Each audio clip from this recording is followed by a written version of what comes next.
Society, معاشرہ اگر اپنے آنے والی نسلوں کو سنوارنا چاہتا ہے تو آئینے اور شیشے کے سامنے کھڑا ہونے کی جرت پیدا کرے اور شیشے میں سے جو کچھ نظر آ رہا ہے اس پر توجہ کرے۔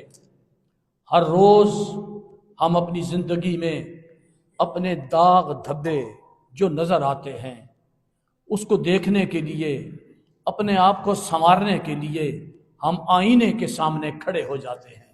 ہر روز شیشہ دیکھتے ہیں اور وہاں سے پھر دیکھتے ہیں کہ کہاں کہاں خرابیاں ہیں۔ جس نے اپنے آئینے کی حفاظت کی اس نے اپنے پورے ماحول کی حفاظت کر لی۔ میرے دوستو، اس دور میں آپ کے پاس جو لوگ کام کر رہے ہیں ان میں صحافی آئینے کی مانند ہیں۔ صحافی اس معاشرے کو